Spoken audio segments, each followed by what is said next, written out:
Hello नमस्कार आदाब, मैं राजेंद्र। स्टूडेंट्स, हम नज़म पढ़ रहे थे, नज़म हमने शुरू की थी। तो आज हम करेंगे शुरुआत नज़म की, जिनकी तशरीह हमने करनी थी।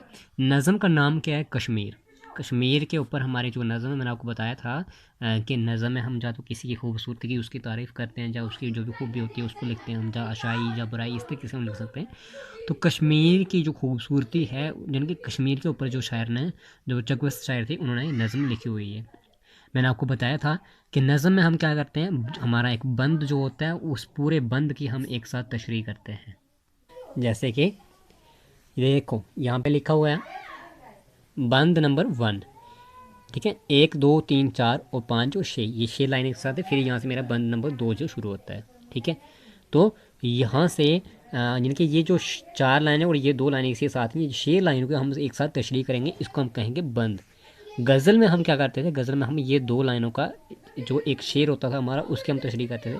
लेकिन यहाँ पे हम क्या करेंगे, पूरे एक बंद की ही हम क्या करेंगे, तशरीह करेंगे। तो शुरू करते हैं। आज पहले फर्स्ट बंद, जो बंद नंबर 1 है, उसको पढ़ते हैं।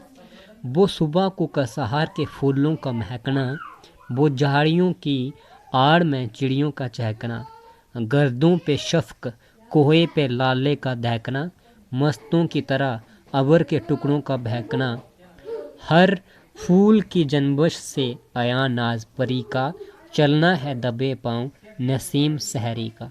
ये मेरा क्या था, नज़म का पहला बंद था।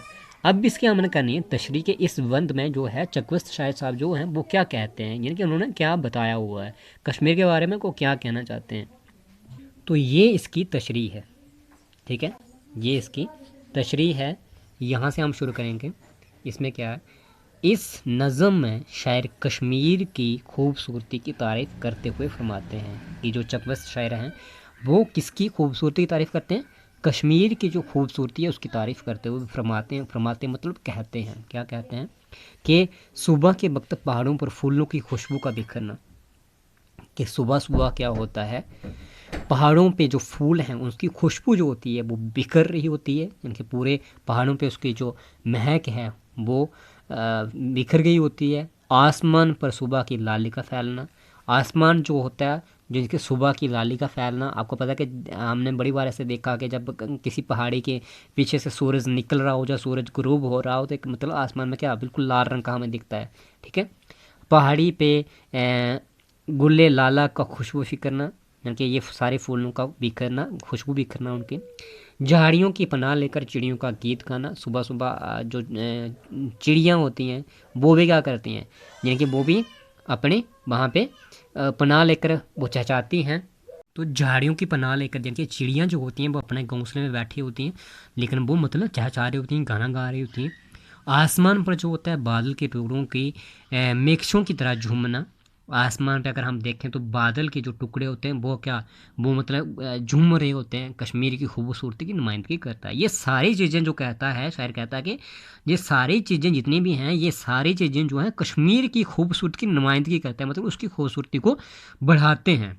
ठीक है, शायर मंजर कशी करते हुए फरमाते हैं। शायर इनके मंजर, मंजर होते हैं नज़ारा, कि नज़ारा जो है मंजर कशी, ये नज़ारा देखते हुए फरमाते हैं, कहते हैं कि हर फूल जब धीमी धीमी हवा से हिलता है, कहता है कि हर फूल जो है कश्मीर का जब धीमी धीमी हवा से वो हिलता है तो यूं महसूस होता है, तो इस तरीके से लगता है कि कोई परी अपने नाज़ो अंदाज दिखा रही है। मतलब ऐसा लगता है इनकी इतनी अच्छी खूबसूरती वहाँ का है कश्मीर में, और इतनी हमें अच्छी अच्छी चीज़ें लगती हैं, ऐसा लगता है कि जैसे ये मतलब सही में नहीं, कोई एक परी जो है वो अपना जादू करके अपने जो नाज़ो अंदाज परी के हैं वो दिखा रही है। ये परी के करिश्मा जो है सारा वो किसका, परी का हो रहा है।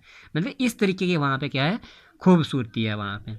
ठीक है, दूसरा बंद मेरा है यहाँ पे, ये फर्स्ट बंद की तशरीह हो गई। दूसरा बंद है, वो तायर का सहार लब्बे चश्मा का सहार, वो सर्द हवा और करमे अबरे गहरवार, वो मेवा खुश रंग सरसब्ज चमन जार, एक आन में सेत हो जो बरसों का हो बीमार, कि बागे बतन रोकशे गुलजार जना है, सरमाया नाज चमन आराए जहाँ है।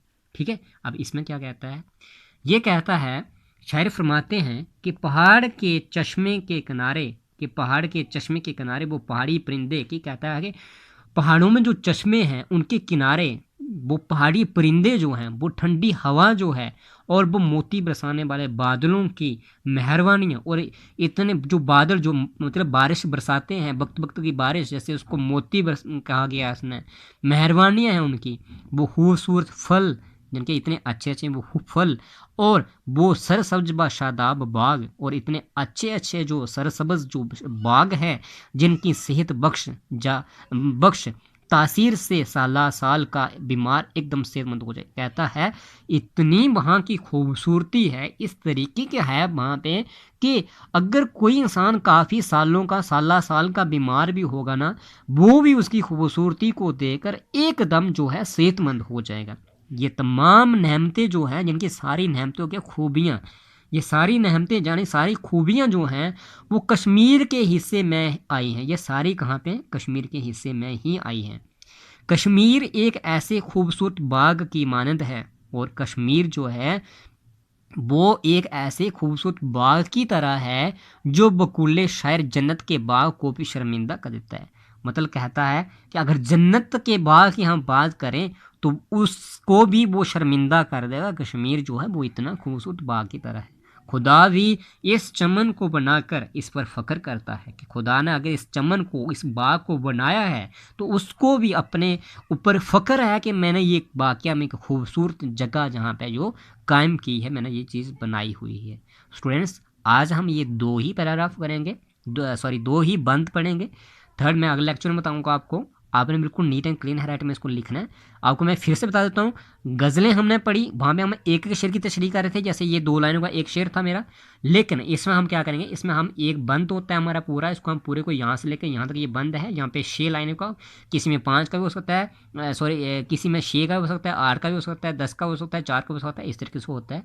आपने क्या करना है, इसको लर्न भी करना है, और बिल्कुल अपने नीट एंड क्लीन हैंडराइटिंग में अपने फेवरेट को इसको नोट डाउन भी करना है। और जहाँ समझ नहीं लगी आप मेरे से पूछ सकते हैं। Thank you students.